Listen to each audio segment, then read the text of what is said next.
ನನ್ನಿಂದ ತೀರ್ಮಾನಗಳಾಗದೇ ಇದ್ದರೂ ನನ್ನನ್ನು ಆರೋಪಿ ಸ್ಥಾನದಲ್ಲಿ ನಿಲ್ಲಿಸ್ಕೊಂಡು ಏನೇನು ನಡೆಸ್ತಾ ಇದ್ದಾರೆ. ಅದೆಲ್ಲ ಮುಗೀಲಿ, ಮುಗಿದ ಮೇಲೆ ಮಾತಾಡೋಣ. ಎಲ್ಲ ಆಯ್ತು. ಪಾದಯಾತ್ರೆಗೆ ಹೋಗಿದ್ದೆ. ಪಾದಯಾತ್ರೆಗೆ ಹೋಗಿ ನಾನು ಜನಗಳನ್ನ ಎಚ್ಚರಿಸ್ತಕ್ಕಂಥ ಕೆಲಸ ಮಾಡಿದ್ದೀನಿ. ಇವ್ರ ಬಗ್ಗೆ ನಾನೇನು ಚರ್ಚೆ ಮಾಡಿಲ್ಲ. ಇಲ್ಲ, ನಾನು ಅವತ್ತು ಒತ್ತಾಯ ಏನು ಮಾಡಿಲ್ಲ. ನಾನೇನು ಎಲ್ಲೂ ರಾಜೀನಾಮೆ ಯಾರ್ದು ಒತ್ತಾಯ ಮಾಡಿಲ್ಲ. ಇರೋ ಪರಿಸ್ಥಿತಿಗಳನ್ನು ಜನತೆಗೆ ಎಕ್ಸ್ಪ್ಲೈನ್ ಮಾಡಿದ್ದೀನಿ.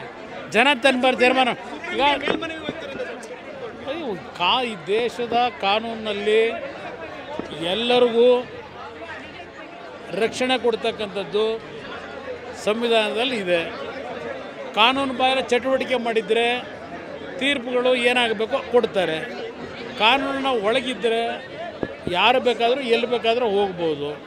ಅದು ಅಂತಿಮ ನಿರ್ಣಯ. ನೋಡೋಣ ಏನೇನಾಗುತ್ತೆ. ನಾನೇನು ಹೇಳಲ್ಲ. ಈಗ ನನ್ನ ಅಭಿಪ್ರಾಯ ಮುಖ್ಯ ಅಲ್ಲ. ನಾನು ಯಾಕೆ ಹೇಳಲ್ಲ ಅಂದ್ರೆ ಪಾಪ ಹೇಳಿದ್ದಾರಲ್ಲ, ಕುಮಾರಸ್ವಾಮಿ ಏನೋ ಮಾಡಿಬಿಟ್ಟಿದ್ದಾನೆ ಅಂತೇಳಿ. ನನ್ನ ನೈತಿಕತೆ ಏನದು ಅನ್ನೋದು ಕ್ಲಿಯರ್ ಆಗಬೇಕು ಮೊದಲು ನನಗೆ. ಅವರೇ ನನ್ನ ಮೇಲೆ ಸುಳ್ಳು ಆಪಾದನೆ ಮಾಡ್ಕೊಂಡಿದ್ದಾರೆ. ಒಬ್ಬ ಗ್ರೇಟ್ ಪಾಲಿಟಿಷಿಯನ್ನು ಹೇಳಿದ್ದಾರಲ್ಲ, ಎಲ್ಲ ಕ್ಲಿಯರ್ ಆಗಲಿ, ಆಮೇಲೆ ಮಾತಾಡ್ತೀನಿ. ಹಾಂ ನೋಡಿ, ಅವ್ರು ಕೊಡ್ತಾ ಇದ್ರೆ ನಾನು ಹೇಳೋಕ್ಕಾಗುತ್ತಾ? ಈಗ ನನ್ನನ್ನು ಇಕ್ಕಟ್ಟಿಗೆ ಸಿಗಿಸ್ಬೇಕು ಅಂತ ಹೋಗಿ ನಾನೇ ಹೆದರವನಲ್ಲ. ಕಾನೂನಿನ ವ್ಯಾಪ್ತಿಯೊಳಗೆ ಹೋರಾಟ ಮಾಡೋನು ನಾನು. ಅದರಿಂದ ನನ್ನ ಮೇಲೆ ಈ ಸರ್ಕಾರ ಹಲವಾರು ರೀತಿಯಲ್ಲಿ ಅದೆಂಥದ್ದು ಪದ ಬಳಸ್ತಾರಲ್ಲ. ಅವರು ಏನು ಬಳಸಿದರು?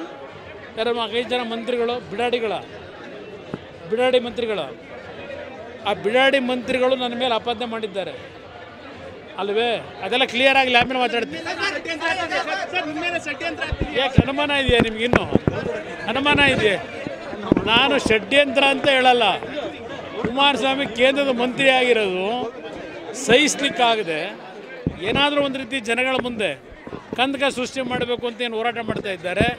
ಅದರಲ್ಲಿ ಯಾವ ಮಂತ್ರಿಗಳು ಯಾವ ಬಿಡಾಡಿಗಳಿಗೂ ಏನೂ ಮಾಡಲಿಕ್ಕೆ ಸಾಧ್ಯ ಇಲ್ಲ ಅನ್ನೋದನ್ನು ಭಾಳ ಸ್ಪಷ್ಟವಾಗಿ ಇಲ್ಲಿ ಕಾಲಭೈರವೇಶ್ವರನ ಸನ್ನಿಧಾನದಲ್ಲಿ ಹೇಳ್ತಾ ಇದ್ದಾರೆ.